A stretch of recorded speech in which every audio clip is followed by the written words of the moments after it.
um mestre racídico, né, chamado Haim de Sanz. Ele estava numa janela e viu assim, 3 estudantes vindo pela rua. Aí ele chamou eles, né, e perguntou primeiro: olha só, se você encontrasse uma carteira cheia de dinheiro, sem identificação na rua, e fosse Shabat, né, sabe que no Shabat a gente pode mexer com dinheiro, o que você faria, né? E esse primeiro respondeu: eu passaria direto e não tocaria nela. E o mestre respondeu logo: você é um tolo. Aí perguntou para o segundo, que viu a resposta que o mestre deu para o primeiro, né? Logo falou: não, eu pegaria logo essa carteira. E o mestre falou para ele: você é um pecador. E o terceiro, vendo a bronca que o mestre deu nos outros dois, né, respondeu assim: eu lutaria comigo mesmo para saber se eu pegaria ou não pegaria. Essa é a resposta que agradou o mestre, né? Tem uma outra quarta que eu me lembrei, que eu também já ouvi, que a pessoa, se ela achasse a carteira, ela pisaria na carteira, esperaria o Shabat acabar e depois pegaria a carteira. Que essa também parece interessante. Na verdade, o que está querendo passar essa história, né? A gente não pode julgar nossas atitudes antes de chegar o momento, né? Essa paraxá chama Bó, vai, né?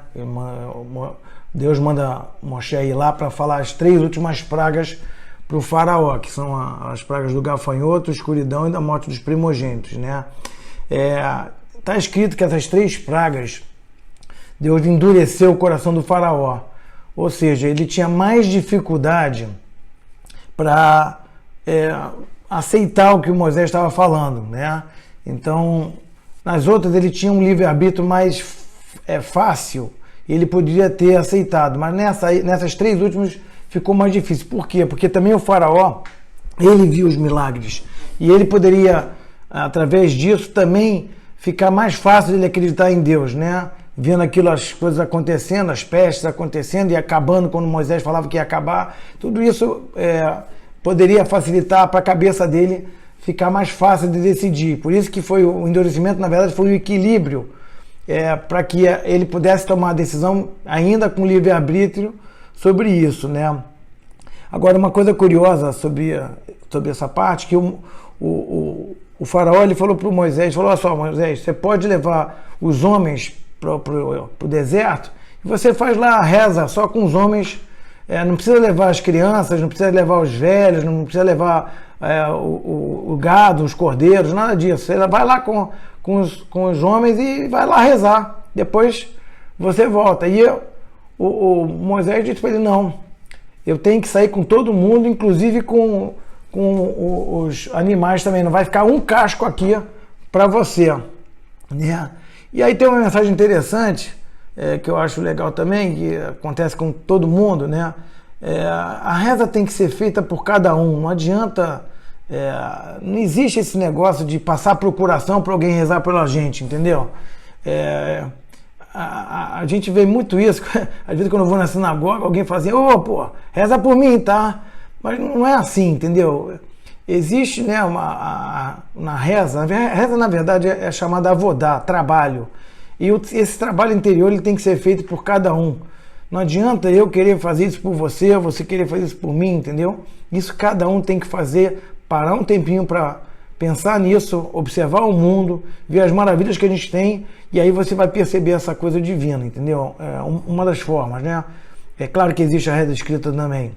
Então, existe também rezar por alguém, sim, tá? Quando alguém está doente, você reza realmente por alguém, mas é uma coisa diferente, tá?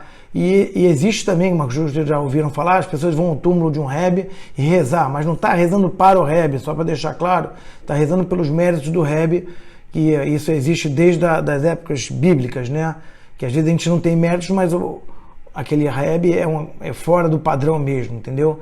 Então a gente pede para Hashem conceder as bênçãos para a gente, não é para o Rebbe conceder as bênçãos para a gente, para o Rebbe interceder a nosso favor, né?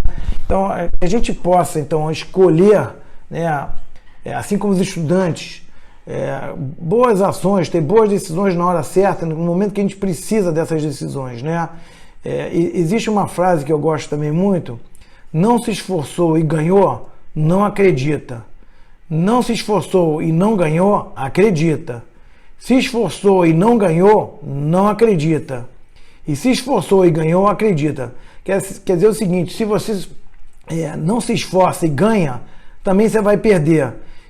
E se você não se esforçou e não ganhou, claro, você não se esforçou e não ia ganhar mesmo, né? Agora, se você se esforçou e não ganhou, também não acredita, porque às vezes o teu esforço não foi suficiente. Agora, se você esforçou e ganhou, acredita, porque isso vai ficar com você. Então, que a gente possa se esforçar e conseguir as coisas boas que a gente deseja, tá bom? Uma boa semana, só coisas boas.